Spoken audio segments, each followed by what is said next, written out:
This class will also be on your channel, right? Yes. Yeah, because I might leave a little early. Might, so then I can catch up on. Yeah. The YouTube live has started.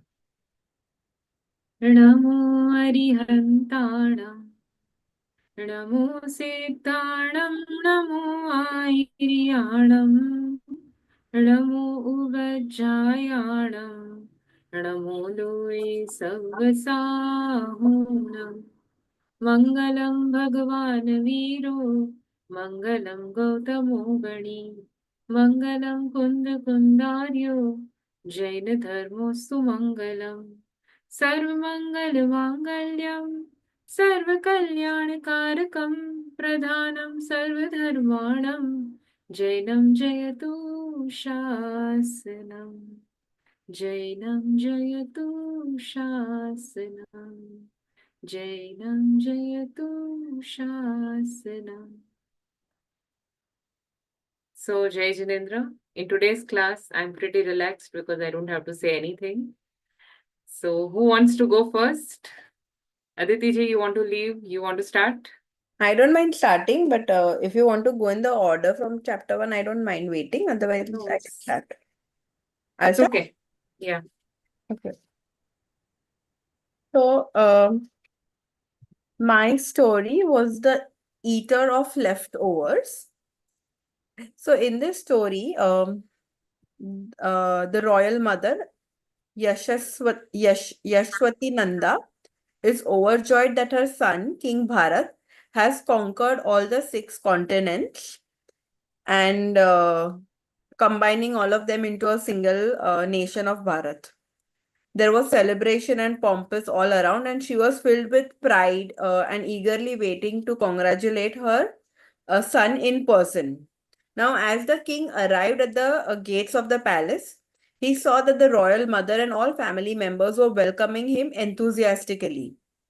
But as the queen mother saw her son closely, she noticed that there was no sign of glory, victory, or accomplishment on his face, but he appeared rather grave and burdened with responsibility.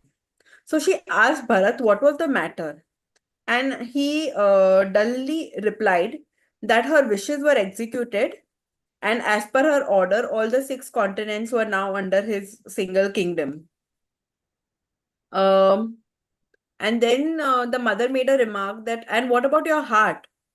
And as she asked this question, she looked at his expressionless face and he replied that heart is not a piece of land that can be won by power, glory, or under the effect of virtuous deeds. A winner of mind needs not undivided continents, but an undivided soul. This I just took as it is because I thought it was a very nice line.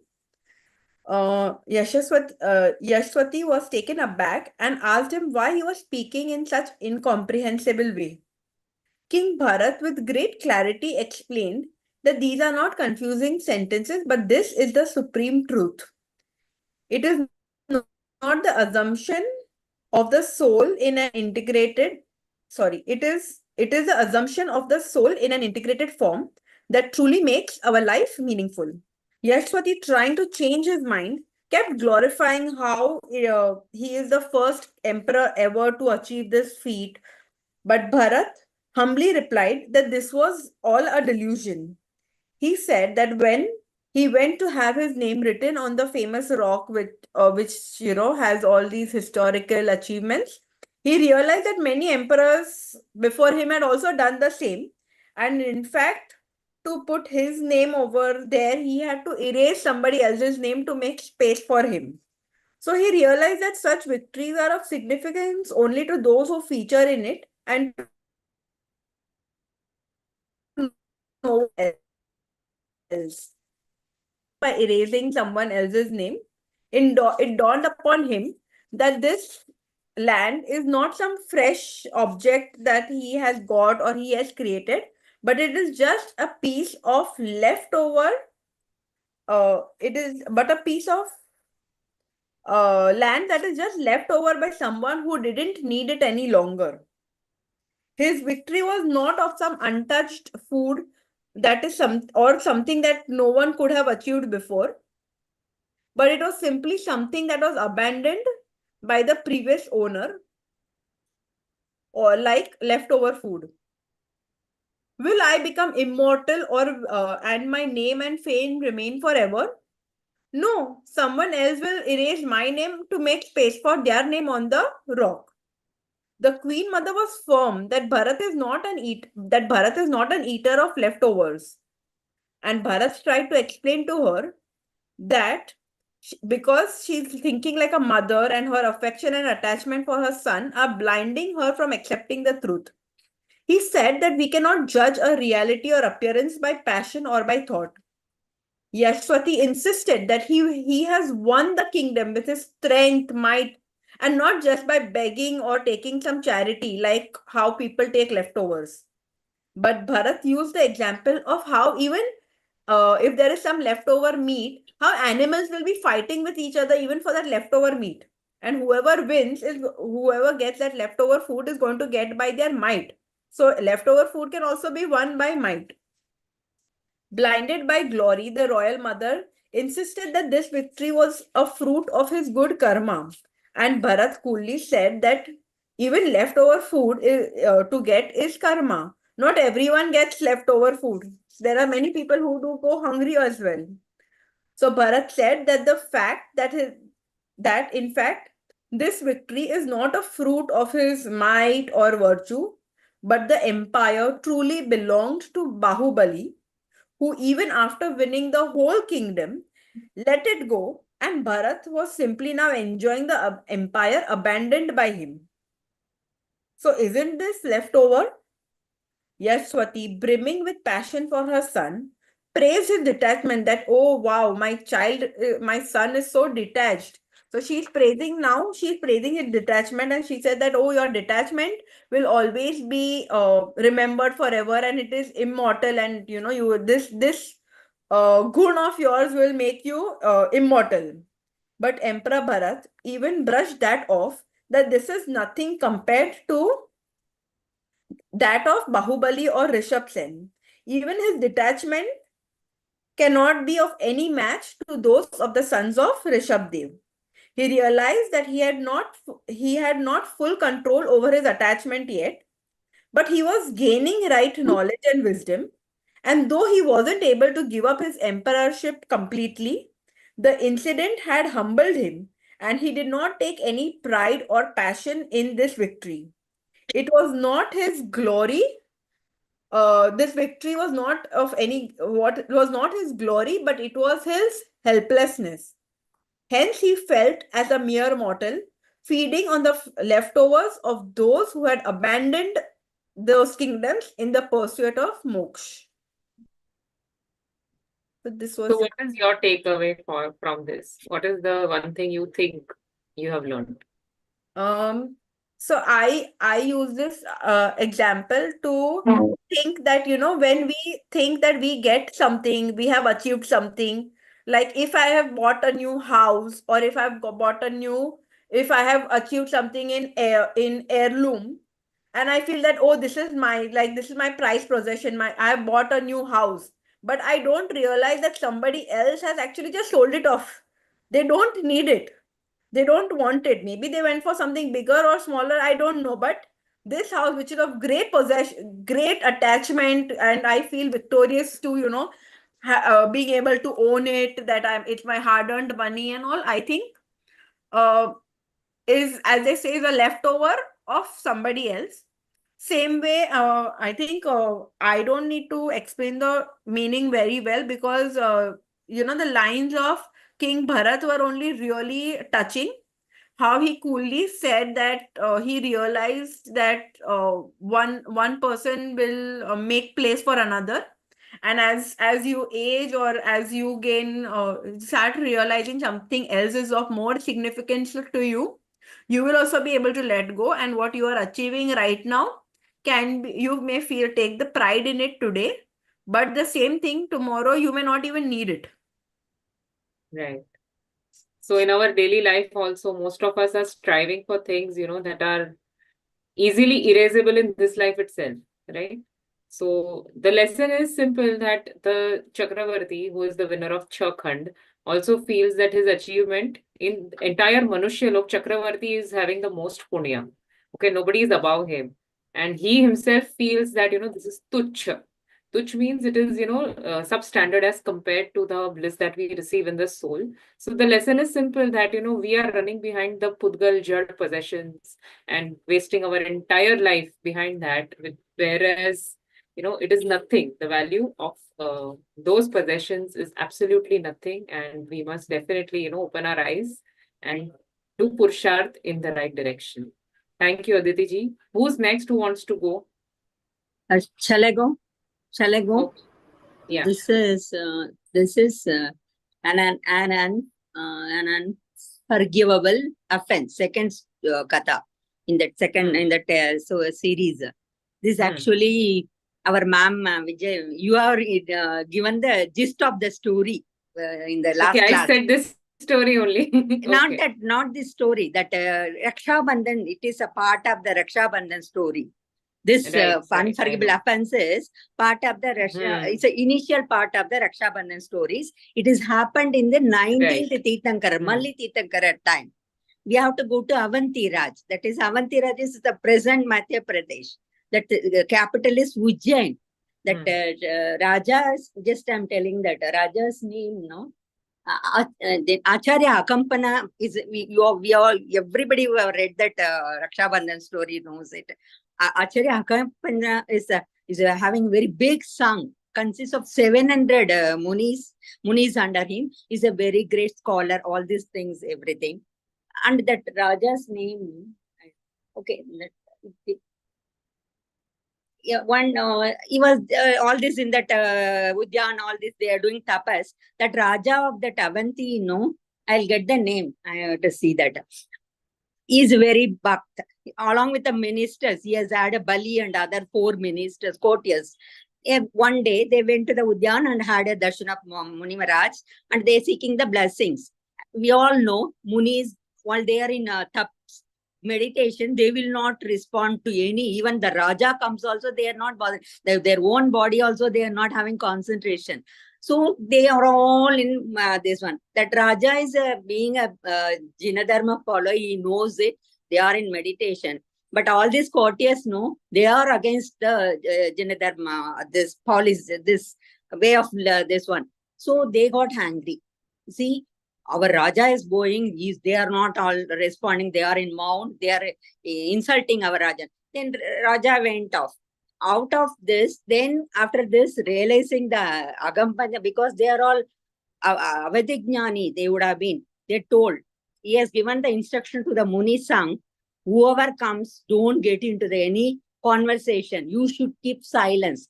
What happened, no? One Muni Raj named, is also very big scholar, Shrud Sagar, his name is Shrud Sagar, he is Shrud Sagar. He has gone to Charya, Akar Charya or something. So he doesn't know the instruction of the Acharyashi. While coming back, after the Charya coming back, these 4 courtiers met him. Then they dodged him, given the this one, see, this naked man is going, they are not having this, all this bash, blah, blah, blah, blah, they are doing it. This Muni Raj, no, not knowing that, and his Jinadharma is attacked. He got instructed as a natural thing. He was given a big lecture and given them the both. This is not the way, the Dharma is like that, all these things is explained, and he is win over the debate like that, because they cannot give the reply to the Muni Raj. Then the Muni Raj, these people left, and Muni Raj went to the Sang with the, after Acharya, because their tradition is whatever is there, they have to discuss with the Acharyashi. Any mistakes, if that thing, they will seek for a pardon. Pratikraman they will do, and all these things. Then he was he was in his mind with pride in his, Acharya will appreciate my this one. He was giving the course of things happened in the, with the courtiers, all this debate, how he has Jinadharma, he has explained to that courtiers, all these things. For his astonishment, Acharya's face is very silent. He has not responded in a positive way. The moment seeing his face of his Acharya, Sudhir has got the. Sorry, ma'am, little bit I'm explaining. It takes little time.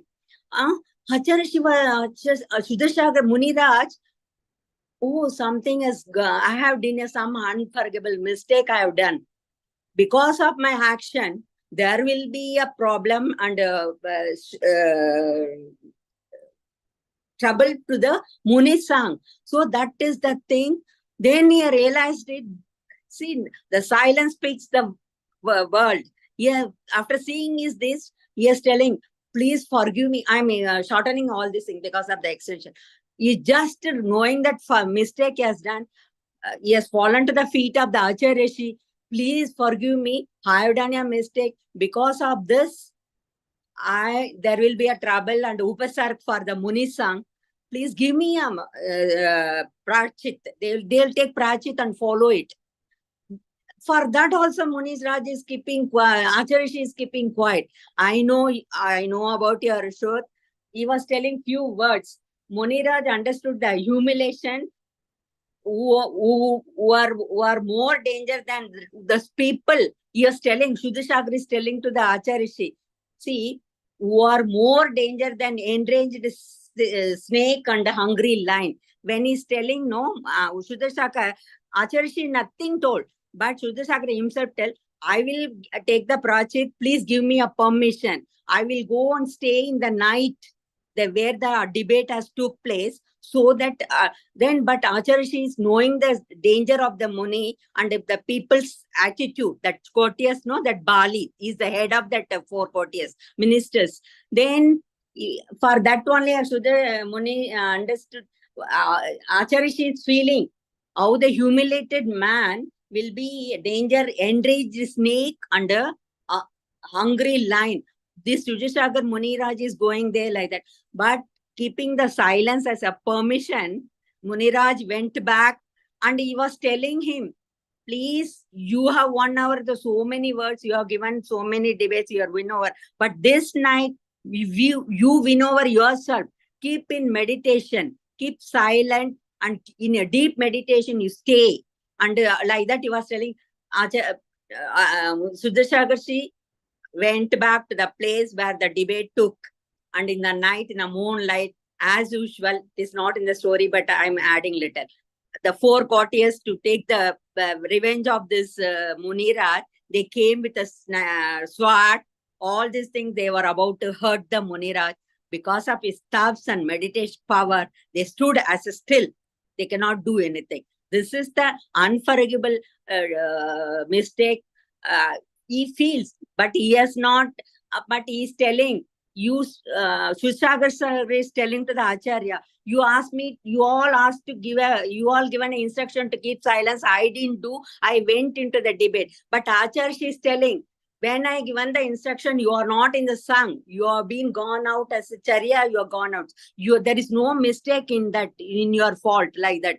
See, how the compassionate the Acharya is to protect the Munis and they carry over the tapas. And the second one is, we have to keep silence when there is unnecessary debate or the useless, knowing the other parties, how they are, how their attitude, like that. All these things, it's a very nice incident, nice story. Then comes they move to the Hastinapur. Then comes the Vishnu ma'am has told in the story.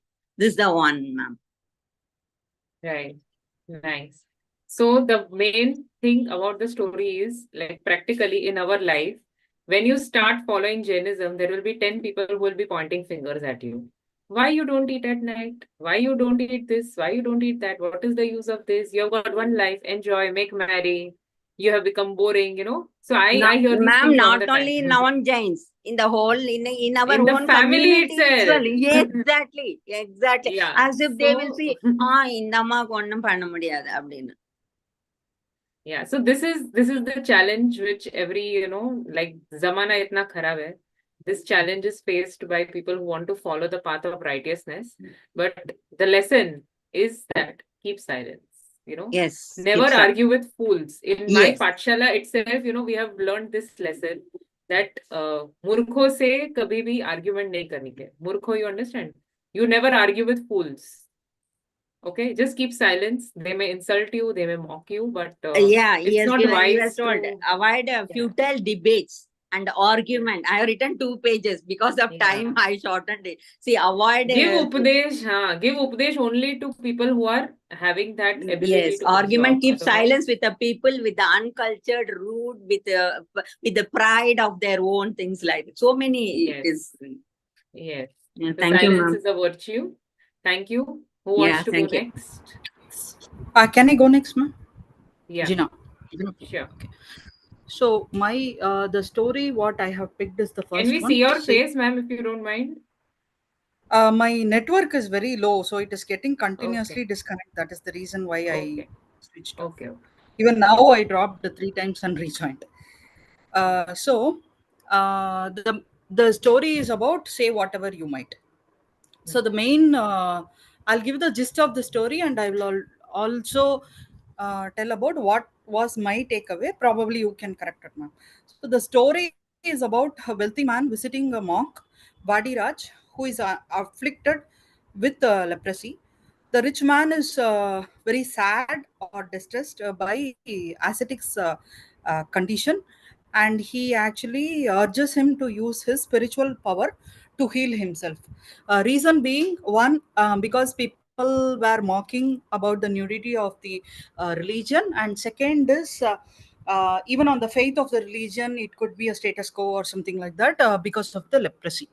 The monk, however, says that his physical ailment is no way related to his spiritual progress and knowledge, and he tells him that the true happiness always comes from understanding the true nature of the soul, and it is not related with the external condition. So what happens is, uh, so he talks about all these things, and then still not okay. Then the king himself wants to come and visit the monk. When the king comes, all the public also comes.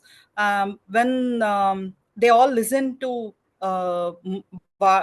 monk Vadiraj preaching on the soul's nature, and what is temperamental and what is the true nature, and they all and the king actually ask him questions about whether did you have leprosy and all, because his body doesn't show any sign of it. Then he says that I'm not bothered, and I do not know how it came, how it went. I'm not bothered about how what happened to the temple, because it doesn't affect the god inside, which is the soul. So, and he also shows that still, if you still think there is a small piece, a small portion of the disease left in my finger, which is still there, but I'm not really bothered, and it is not going to affect the nature of the soul or the spiritual progress. Seeing the his determination and the detachment and the inner peace, king, rich man, the wealthy man who came in the beginning, and all the public praise him.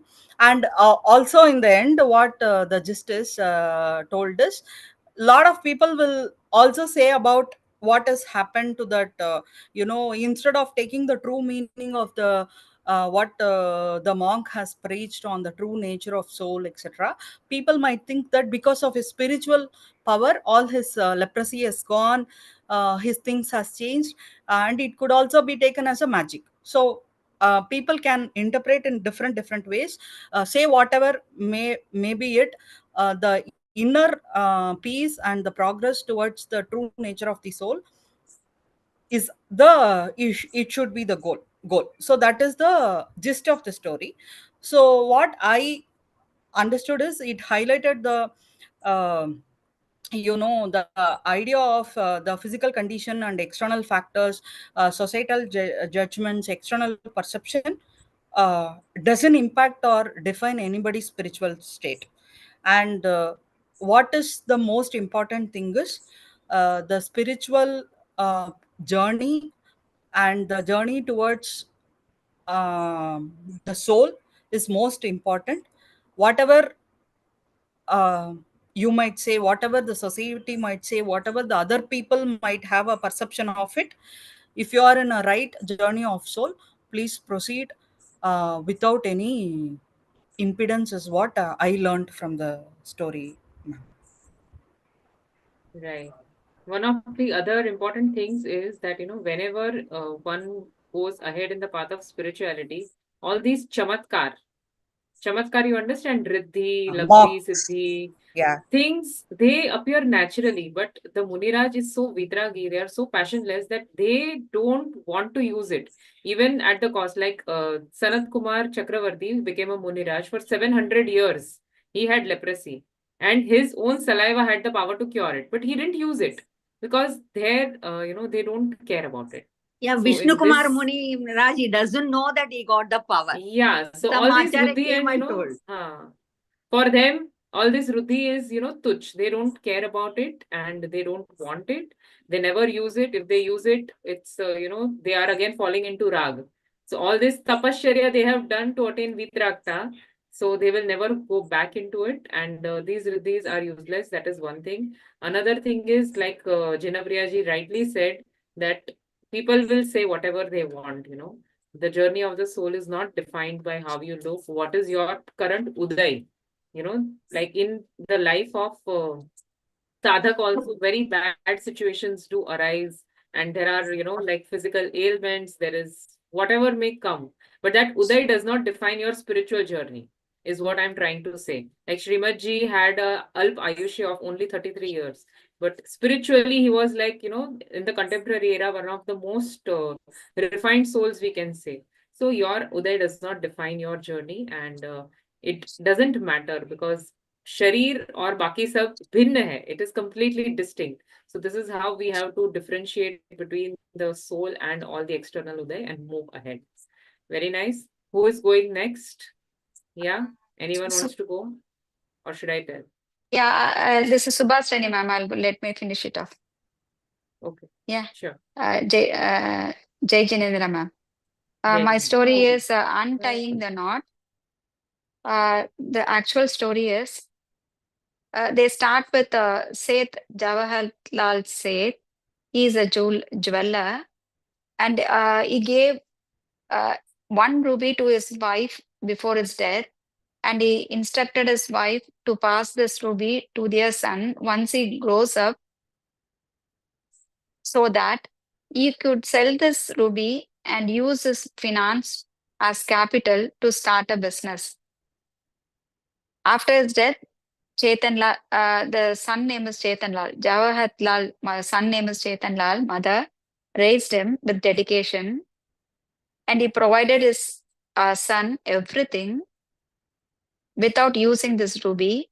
And he tried her level best to make him educate and work hard. And he taught him all the values of life. When Chetan Lal grows up after he finishes 10th standard, he wants to work as a servant, but his mother doesn't want him to do so. So he gave him the ruby, and he asked Chetan Lal to start a business. Right, Chetan Lal took the ruby and he went to Bombay to sell it and get the finance for his business. But Chetan Lal's inexperience was a challenge in Bombay jeweler market, and he faced lot of difficulties in selling the ruby. Suddenly, Chetan Lal meets Seth Manichan, a jeweler, who unexpectedly becomes his mentor by keeping him for 6 months and teaching him essential jewelry skills. This unique learning experience allows Chetan Lal to transform from an inexperienced young man into an expert jeweler. Through Manik Chand's guidance, Chetan Lal gains a knowledge and confidence needed to navigate the jewelry market successfully. All this happened within a time of only 6 months. It took only 6 months. After gaining experience in jewelry skills, Chetan Lal tried to open his treasured ruby that was given by his mother for selling. Once he opened it, he realized that it was actually a piece of glass. He threw the glass in piece into the sea, shouted and cried, expressing his sorrow and frustration. Seeing this, Manik Chand, his mentor, clarified the truth to Chetan Lal. He emphasized that Chetan Lal has a valuable ability to differentiate between genuine and spurious stones within a short period of 6 months, highlighting that such skill is invaluable and therefore he is a real ruby. He pointed out that Chetan Lal's father, despite his experience, could not judge a ruby as accurately as Chetan Lal did in just 6 months. Manik Chand also explained that if he had been clearer about Chetan Lal's potential earlier, it might have led to disappointment and lack of motivation to pursue his craft. This was a story, and the takeaway from this story, my takeaway is that life can be very tricky and hard at some times. In that hard situation, even knowledgeable people get confused during tough times and they take bad decision, as Chetan Lal father did. Point number 2 is that when challenges hit hard, our thinking can get mixed up, but hope and belief can be powerful shields. For Chetan Lal and his mother, their delusion, that is, their ruby is the original one. Even things seemed impossible, but it was like a magical protection that kept them going. Their delusion wasn't a weakness, but a strength that prevented them from giving up, just like a giving up. The belief itself was more important than the actual circumstances. Third one is that even in our place, we can find individuals like Chetan Lal, that is, who are ruby, that is, they have very high human potential, who can walk among us unrecognized. The world is portrayed as a lifeless place, blind to the extraordinary people who quietly navigate its streets, carrying untapped potential and wisdom. Why there are countless Chetan Lal around us, society fails to recognize their true worth, missing the opportunity to understand and guide these hidden talents. Sport 1. To be like Chetan Lal is remarkable. That is, thinking yourself right, to be having high potential like Chetan Lal is very, very remarkable. But the true masterpiece lies in understanding oneself as an infinite reservoir of knowledge, potential, and unexpected happiness is more beautiful. It is about recognizing that within each of us resides an extraordinary narrative waiting to be understood, a personal ruby of potential that transcends material wealth and societal expectations. The ultimate message is also to look even deeper, suggesting that spiritual knowledge and happiness are found not in isolation, but in understanding and realizing oneself and by discriminating oneself from others. Thank you, ma'am. Thank you. So for me, the takeaway was the last one. The entire story, what they mean to say is Chetan Lal is you. Tum Chetan ho. Okay. You are unaware of your real potential. Yes. What is your real potential? Keval Gyan, right? So without knowing your real potential, you are, caught in this web of the sansar. What 6 months signifies is Acharya Amrit Chandra has mentioned in Atmakhyati that if a soul does Purusharth as suggested by Acharyas, he will take only 6 months to get Atmanubhuti. Okay, you don't need more time. You don't need your entire life. 6 महीना पुरुषार्थ करो, like how they have said, do swadhyay and the exercise of Bhed Vigyan, and he has given guarantee. If you give 6 months, you will get Atman. In So yeah, it how is. like how in 6 months Chetan Lal from a naive becomes a very smart jeweler. In 6 months, you, a person who is identifying yourself as Sharir and as all your circumstances, you will be able to discriminate yourself from the entire world and achieve your Atmanubhuti. Now this skill is what you have to achieve. So for me, this story is that story. You have 6 months. Kundu Samay sir, it has been there, that Atma Atma Khyati Tika is by yes, Amrit Chandra Acharya Bhagwan, of Samay Sar. Kundu Bhagwan has told this in that one of the verses is coming. हाँ, तो उसमें टीका में अमृत चंद्र आचार्य जी ने बोला है.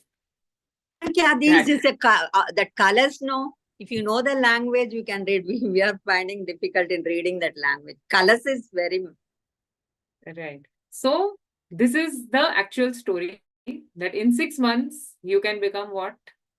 From Bahiratma to Antaratma.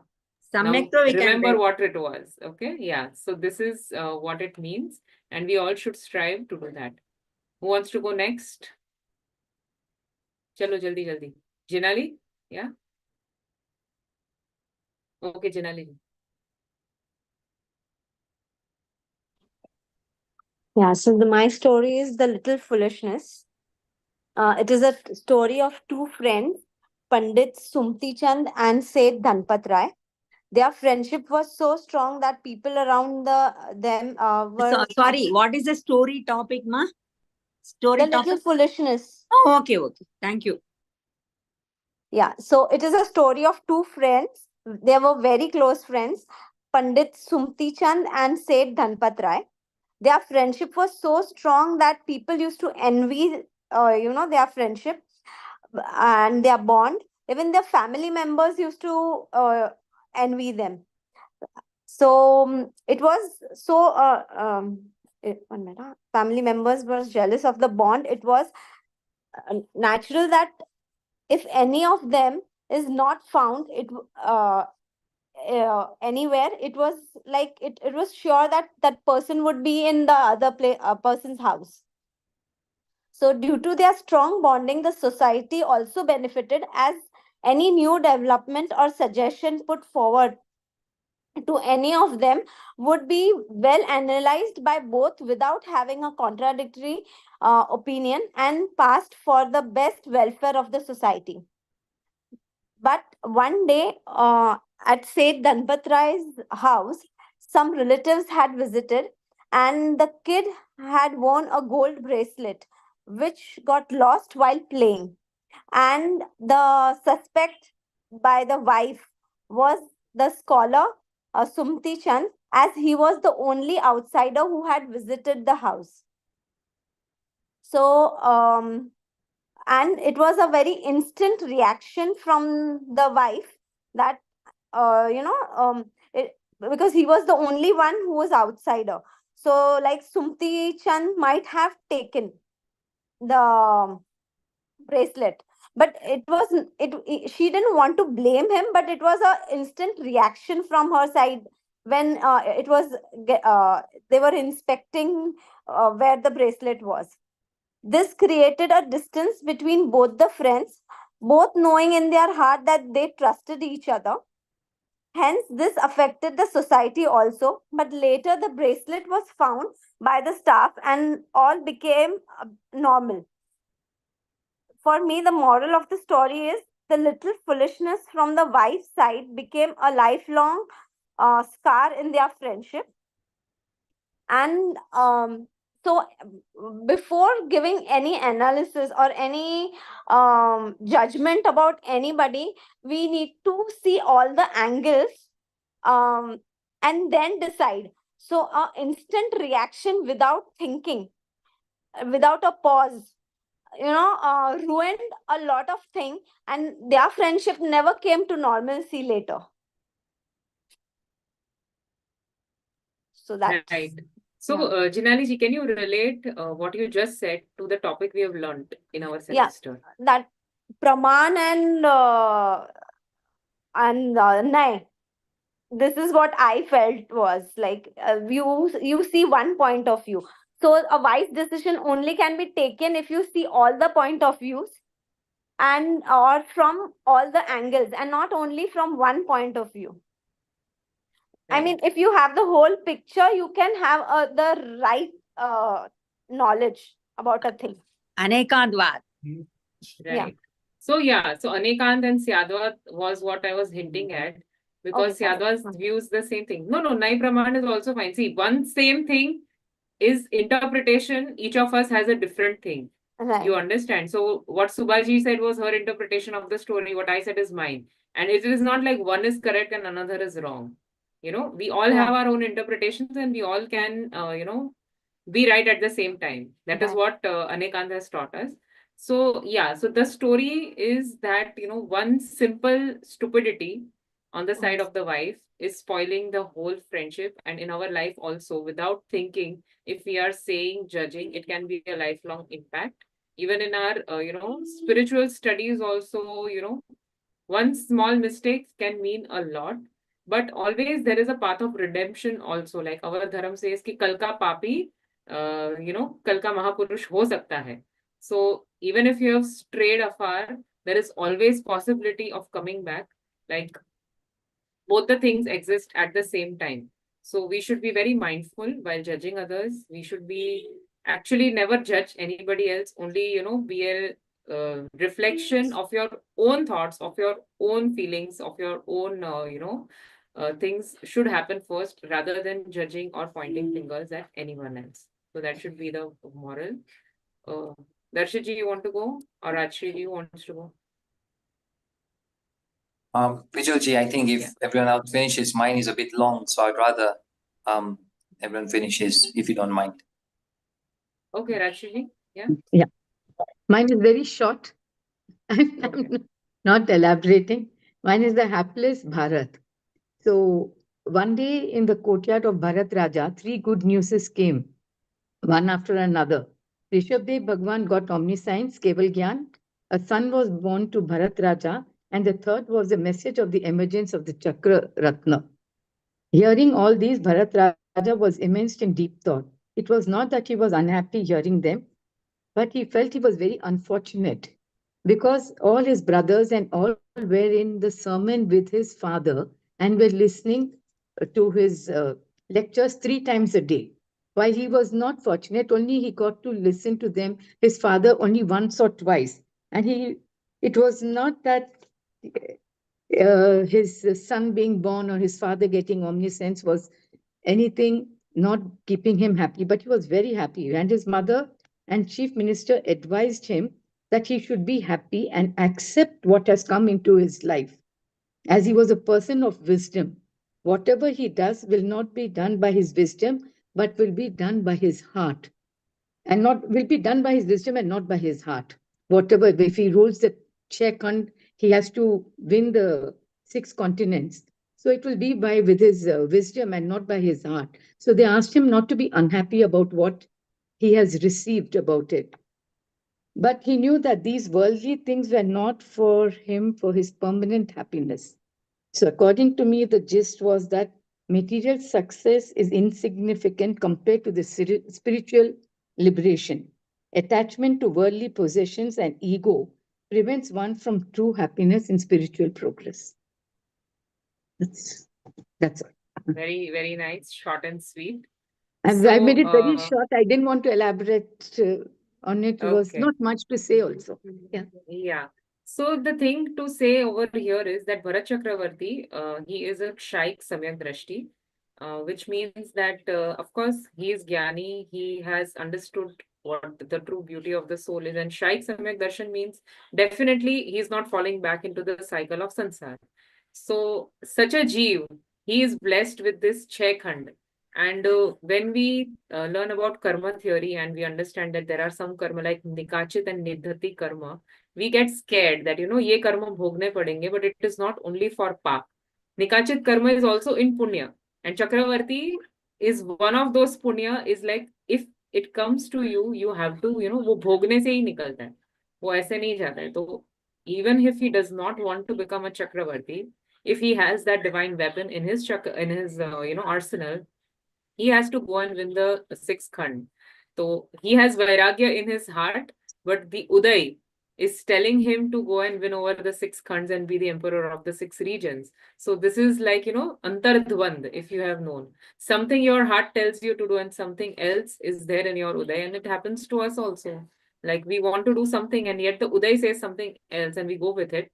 But the lesson is that samta bhav, whatever has come, neither too much of rag or resistance, what is coming, just go with it and eventually keep the focus of self-realization at the center and you will find your way. So this is what Because he Bharat has to Chakravarti's just story.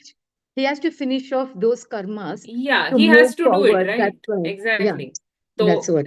he cannot sit back crying, neither he can resist it, कि नहीं, I will take vairagya only, nothing. So this is Uday, like Ram ko vanvas jana hai, wo Uday hai. It's the same kind of a thing. So Uday mein samta bhav is the lesson that we are learning here. Samta bhav, you guys understand, right? No rag and no dvesh when the things coming in your way. That is your samta bhav. And I think Priyanka ji is the only one left before Darshit ji. Priyanka ji, you want to go or Darshit ji? Who wants to go first? I think she's not there. Darshit ji, you go ahead. Okay, sure. Jai Jinendra, Vijay ji, and my dear fellow students, I apologize in advance as my VIVA is a bit long. Vijay ji, can you please make me a co-host? There's a screen share Darshit on it. If you can please make me a co-host.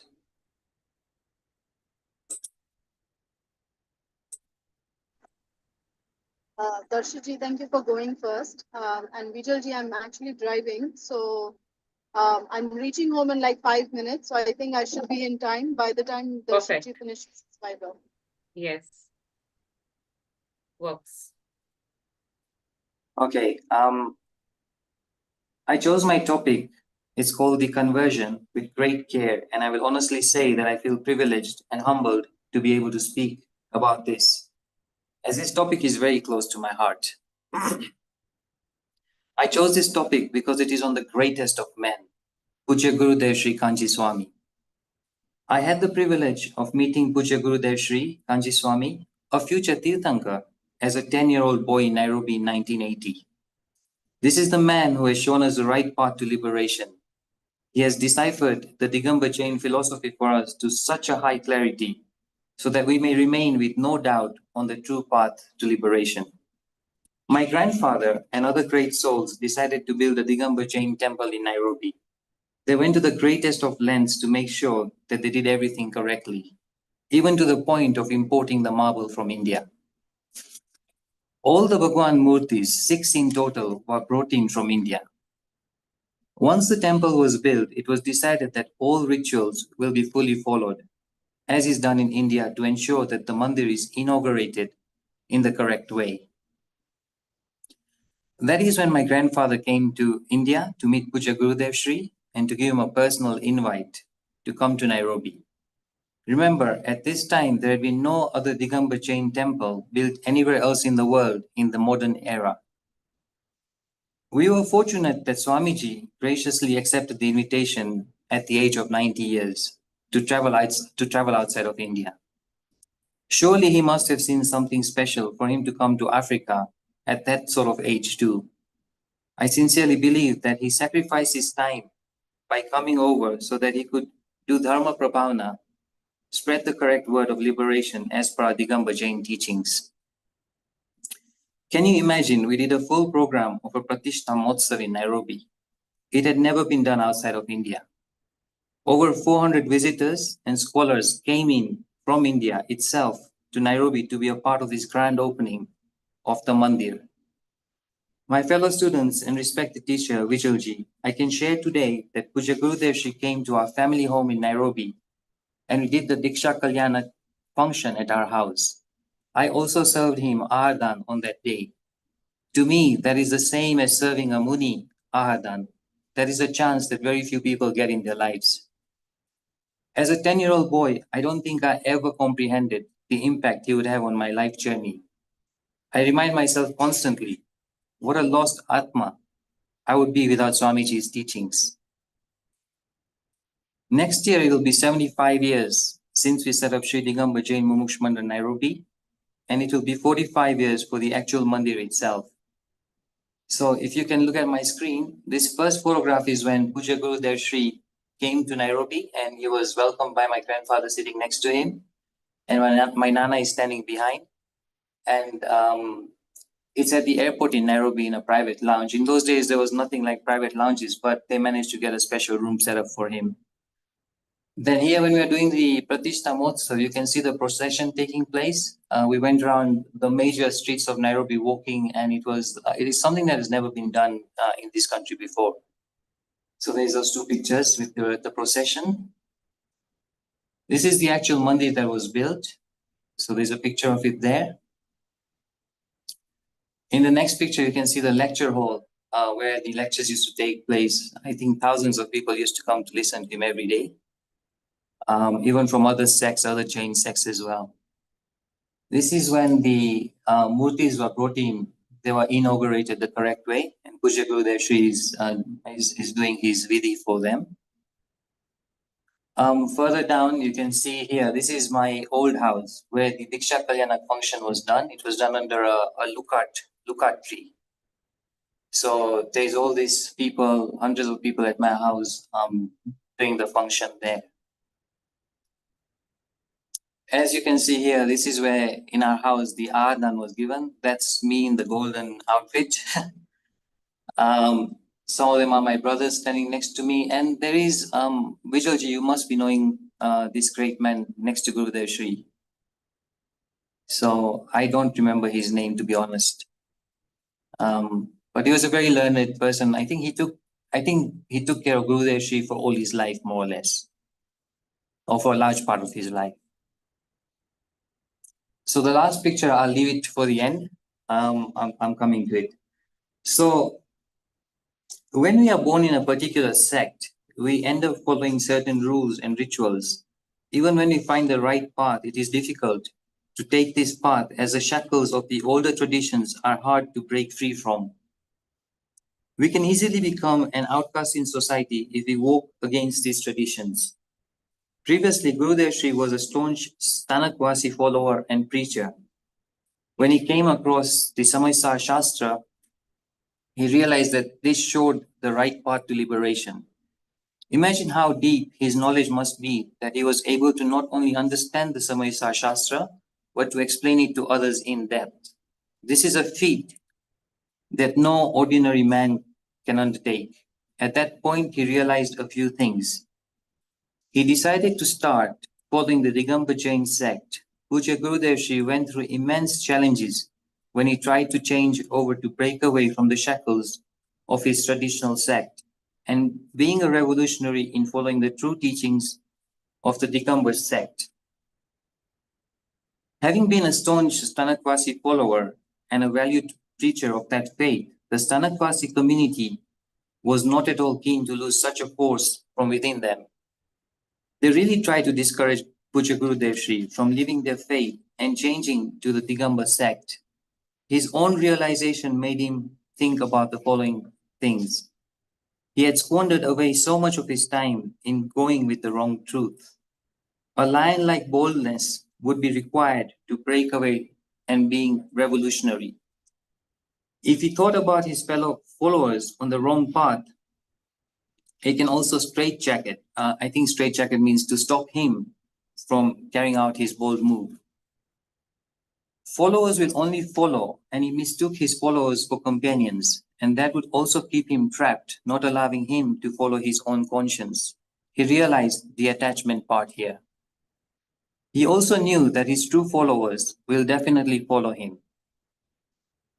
He could not bear the burden of his own thoughts. Some of his thoughts were, should I tell my fellow followers that I'm changing path? And then upon further thinking, the realization dawned on him that there is no companionship in this. Religion of the soul is not to be displayed, but to be realized. On the day of Mahavir Bhagwan's birth anniversary, he decided to throw away his mouthpiece. It's also called a mupati. He did this while facing Mahavir Bhagwan's photo and became a vowless lay follower of the Digambar Jain religion. His thinking was It is that his Parshvanath Bhagwan's photo. I'll just correct you here. On Mahavir Bhagwan's Janma Kalyana, the picture was of Parshvanath Bhagwan. okay, I've made a mistake then, I think. His thinking was that in his new realization, being somber, lonely, and peaceful matched with the five some way that also lined up in bringing this change and going hand in hand with the understanding of Dravya, Kshetra, Kal, and Bhav. The above revealed the fixed orderliness of change, or Krambat Paryay. His mind, flooded with these ideas, didn't allow him a wink of sleep that night, but instead of waking up tired, his face was glowing with the strength and vigor of his realization. When this change came and he started walking this different path, there was a lot of negativeness towards him. People initially tried to make him delay his decision. They then tried to coax him to meet a halfway line. Then they started threatening him, and eventually he was even stoned. I would like to share a private bit of information here. There were some people who walked hand in hand with him in this change. I'll share my screenshot now, the last screenshot that I have. And there's an arrow pointing to, a green arrow pointing to this gentleman here. So one of his first supporters is our respected teacher, Vijayji's great-grandfather called Premchand Bhai Sheth Ranpurwala. Can you imagine how Premchand Bhai's inner strength must have been? He himself was a Stanakwasi Jain. If he decided to follow Gurudev Shri and support him, can you imagine what sort of threats and challenges he himself must have faced? His inner conscience must have been so clear. From what I understand, Premchand Bhai Sheth was also taking Swadhyay in Ranpur. So surely he himself was a knowledgeable man and must have seen the true logic in Pujya Kanji Swami's thinking. He was also breaking away from his own shackles. These first supporters have to be immensely respected as well. And I will take a moment in my heart to say Namokar Mantra at this time in commemoration of this great man. Swamiji did not flinch when he was threatened. In fact, it fortified his belief even more. As he was prepared to risk his life, who could have destabilized him? The threats were such that he would not even get food and his life would be destroyed. But Pujya Kanji Swami said that when he has found the elixir of liberation, the thought of food was not even a question.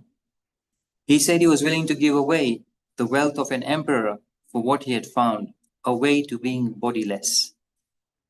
Swamiji's grace and sincere personality was not used to such language, for so far he had listened only to his praise. His seriousness assumed the form of overlooking silence and turning the leaves of the Samaisa, he was lost in introspection.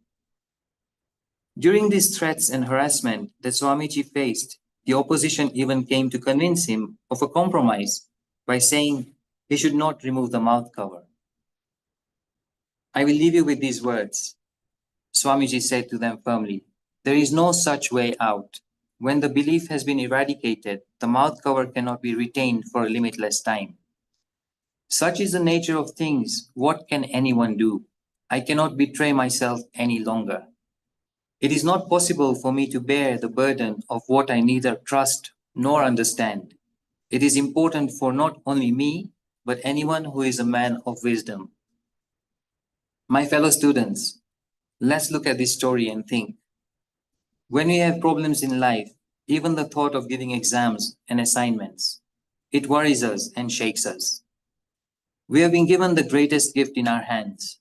For ourselves, we just need to develop a calmness and stillness in our hearts and inner selves. We need to remain unmoved and unshaken. After all, the hard work has already been done for us. Believe in your own punya that you have already gotten true Dev, Guru, and Shastra. Thank you for listening to me. Thank you, Darshitji. Like you, this also is a very close topic to my heart. And I know there are many, most of you are not from the Digambar sect and, might find this story quite disturbing at times because I have met people like that. But Gurudev's journey of transformation is very inspiring to understand why to follow this particular path and not other, that unflinching belief we need to have in the real swarup of Dev, Shastra and Guru, which is a prerequisite of Samyak Darshan. Why what is the harm if he would have had that Mupatti? Andar to belief sahi hai na? Why can't you do dikhava? So, his story tells us that when internally you have believed something, externally there cannot be any policy in the guru, the true nature of a guru. कि अंदर से कुछ है और बाहर कुछ और दिखावा, that is not possible when you are a ज्ञानी. So a lot of things are there to learn from his life. How in Star of India, for 3 years they have lived in a hut which had scorpions coming out from the ground. They had no food because in Songad there was not a Jain, it was not a Jain community. They were not used to giving ahar to any kind of Muniraj. Stanakwasi sect had already boycotted him. There were no Digambar community in the entire thing. Gurudev refused to go back to his family who was ready to support him. And he's like that, I'm going to survive like this. So 3 sadhus for 3 years used to eat alternately. One day one sadhu does uppas, another day another one does uppas. They eat only one meal a day and travel very far away to have decent food. So this was the kind of difficulties for almost 3-4 years he faced after converting from Stanakwasi to Digambar religion. When he did not have, he had a handful of followers. One of them was my great grandfather, as he mentioned, and there were many others. But slowly, in that small hut Star of India, he used to take Swadhyaya of Samaisar, and people who never had heard about Bhagwan Atma would come to him to listen to him, and the word spread, and slowly, Songad, as it stands now, became a big conglomerate and a religious center. But the initial days were very difficult, and his story is definitely inspiring for people who want to follow the true path despite the difficulties that they face in their life. So thank you, Darshit ji. And I think we have Priyanka ji now, the last one. Are you ready, Priyanka ji? Yes, Vijay ji, just bear with me Yeah, for Darshit ji, you can one stop your moment. screen share. Ma'am, can you excuse Okay. some? I don't have the charging down, so I may leave. Thank you. Sure. Darshiti, it's a very nice one. We got chance to see how it is in that night. We wish our trip will be there, Nairobi, to have darshan of that mandir. We all have. You're all Yeah, thank you for your kindness. we wish. You're all welcome next year because Yeah. we're going to do a Okay. big function Thanks, and everyone's everyone. welcome. Everyone, thanks, ma'am. Sorry, I'm leaving. Jai Jinendra. Yeah. Jai Jinendra. Thank you. Jai Jinendra.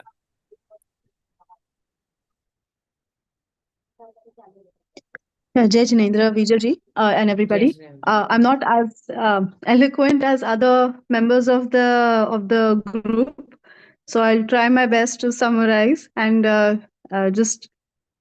Vijay ji, excuse me if I'm confusing between the characters of the group because I read the story 2-3 times and I know the main character is Shanta. So here's my attempt. Alright.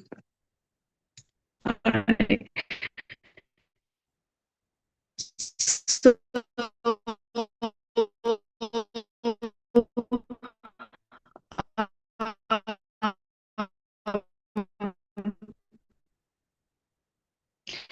Is she frozen or am I frozen? Her voice is not clear. I think so Priyanka ji.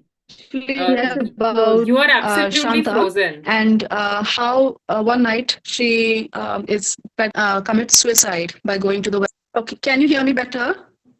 Yeah.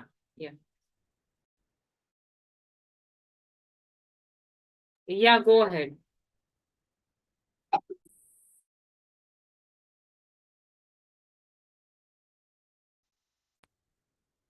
Hello? Yeah, can you hear me now? Yes, please go ahead. Okay, sorry. Can everybody see me also?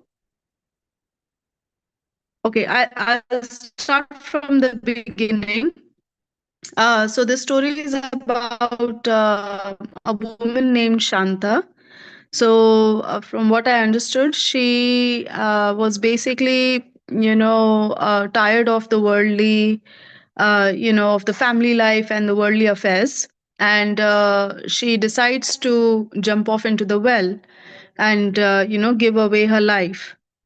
So just before she commits that mistake, somebody, a shadow basically, calls out her name, and she turns around and she sees there's no one.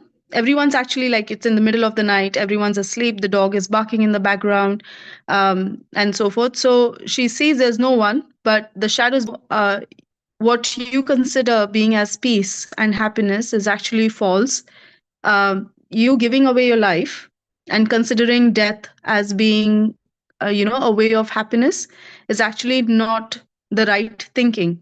And people who are wise, they should think about every step they take, and there should be, like, basically there should not be any recklessness or misunderstanding that I will be able to get away from all my miseries, because even after you die you might end up into nigod, or you've got this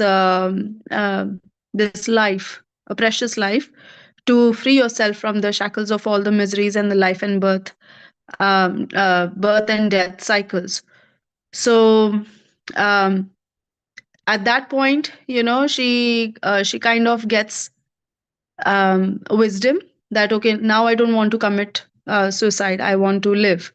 And then she also thinks about, okay, now I'm going to go back to my house, where from which she left in the first place, feeling tired and everything, and then went and approached the well. So the shadow again reminds her that, you're basically wanting to go back into the same manly life which you got tired of. So I'm not saying that, death will bring you happiness. I'm also not saying that the same household life will give you peace and happiness. So you have to start thinking about, like, what is true happiness? What is the nature of true happiness? And happiness does not come where there's perplexity. So if you constantly feel perplexed, akulta, then it is not happiness. So Shanta, at that point, I think from what I understood, and Vijalji correct me, Karuna is the brother of Shanta. Is that right? The second character in the story. So I don't remember because I've not read it. I had read it Okay, no. earlier. So these nitty-gritties I won't remember. Yeah. Okay, no problem. So it's basically, I think the brother of this woman had already sought the path of liberation, and time and again, the woman who is named Shanta in this story is referring to her brother, and the shadow is basically her own shadow. So the shadow says, like, you didn't think about me. If you would have died, your body would have been gone. If your body would have been gone, my existence would have been lost. The shadow tells to the woman. So here the woman is basically teachings from two people. I think it's the brother in a voice, like, who has sought liberation. Second is, like, from the shadow, that the shadow is basically having this conversation with her. And the I think the moral that I learned from this story, my takeaway was, whatever we do, we need to be very thoughtful about it. And the first page of the story kind of also tells about nobody can turn anyone spiritual. If somebody has to be spiritual, they will be spiritual in their own way, through thought process. It cannot come through, like, someone feeling emotional, someone's, like, pleading to you, or, like, just persuading you. So every step of a spiritual person is full of thought. It is slow, but it is full of thoughtfulness. And we should be like spiritual beings. We should not be reckless, because we've, like the Chaitala says, like, we've got this Chintamani Ratna with us, and we've got the human life. So we should make the best use of this opportunity, and get ourselves more focused towards the true happiness, rather than seeking happiness in the worldly matters. in our mundane life, or if we feel like, sometimes, oh, nobody listens to me, nobody cares about me, I'm not getting appreciation from someone else, or we should not seek happiness in that. And when we don't get appreciation, we feel depressed. We feel like there's not much, I'm not being accepted by others.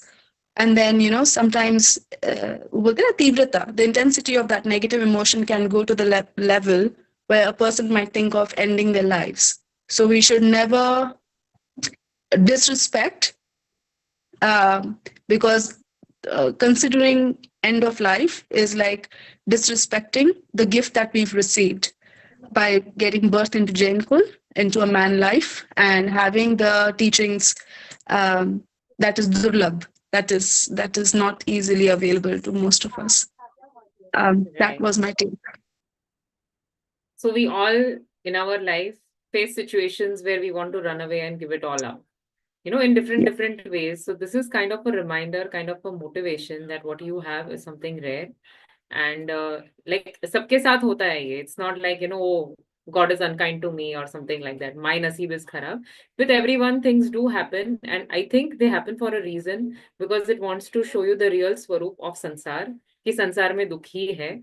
There is no way in the worldly achievements, or, even if after having everything, people like Bharat Chakravarti don't find happiness in sansar, then how can you, a mere mundane person, find happiness in achieving, say, few lakhs and crores of rupees and some name, fame, family? It is not possible, because all your wishes are never going to be aligned and, make you happy. So happiness in sansar is impossible, क्योंकि संसार में सुख है ही नहीं. जहाँ सुख नहीं है, where happiness doesn't exist, we are trying to find, and where it exists, we are not doing enough purushart. So the story is to tell you that what you have is quite rare, and do the purushart in the right direction, and you will find your happiness. संसार में तो सब लोग दुखी है, जो सुखी दिख रहे हैं वो भी दुखी है. Okay, so understand that, and stop chasing what is not to be chased. So this is the simple story, and I want to understand, did you all enjoy doing this? Did it, help you think and, prepare, share views with each other? So I think this should be done more often. It's a very good way to get to know each other and get to know each other's thoughts as well. And if I'm there in subsequent semesters, we can try to do this more. I will hope so. Okay. We are done with our semester 4 portion, and Aditi ji, please create the CC3 and LCPA assignments both. Both the assignments need to be submitted by 30th of December. Okay, try to do it on time. And if there is a requirement of an extra class, because a lot of you did not attend the classes regularly, if you feel that there are some questions we should get back for a revision class, then we can have that maybe in the first week of January, before the exams, or last week of December if you all are over here and not vacationing somewhere. So if you all need, you can communicate to either Darshit ji or Aditi ji and tell me, we can schedule one class. Otherwise, baki sabke liye WhatsApp pe you have any question, you can always ping. I'm very responsive. Those of you have asked questions, I've always answered. Okay. So all the best to all of you. Yes, Priyanka ji, tell me. So one last request, visually that list you were mentioning in the previous class of Praman and Saptabhangi. Of Saptabhangi. So some important concepts, right? Some important concepts. I know we got the gist of it, but before it evaporates, is it something that we can get as a cheat sheet? Thank you. Okay, I will try. Yes. Thank you for reminding. I completely forgot it. Okay, done. Okay. Thank you all, Jai Janendra. I'm really happy you all are doing quite well. The entire class, the enthusiasm, and all of you had come prepared and got your own unique perspectives. And I think from what I have known you in the last semester to this semester, the refinement of thought, the ability to extract proper meaning. This course we are doing, why? Because we want to understand the proper meaning of what we are studying. मतलब पूरा पढ़ लेंगे, but if we are not able to get the gist, the correct gist of it, and it's not going to help you anyways. फिर तो सब by heart, पूरा 451 गाथा of समय sir is by heart, but you don't understand the gist, so it is absolutely useless. So this is the skill that we have to learn, कि जो भी पढ़ा है, whatever we are reading, we need to extract the right meaning, the right juice out of it. And if that juice leads you towards Vitrakta, understand that what you have understood is proper. If it is fueling your depression, your kashai, you feel helpless, oh, I don't understand anything, I'm completely useless, they are so gyani, I am agyani. If that kind of thought is coming, then you are not in the right way. You need help. Okay, so anything you read is for your elevation, is for kashai ki mandata, vitrakta ka poshan. The passions have to go down, you have to feel more confident, the detachment has to increase, and that is how the study of Jinwani should be there. So keep practicing this, keep on thinking. Thoughtful analysis and reflection is the only tool that is going to get you somewhere. So I wish you all the very best, and hopefully we will meet in, mostly not in next semester, but maybe let's see. Okay. निज निधि निज में बताई यह अनंत उपकार है, इसके लिए जिनवाणी माँ को वंदना शत बार है। जावाणी के ज्ञान से सूझे लोकालोक, सो वाणी मस्तक नमो सदा देत हूँ लोक। बोलो जिनवाणी मात की जय हो। 9 बार नमोकार मंत्र गिनेंगे। जय जिनेंद्र।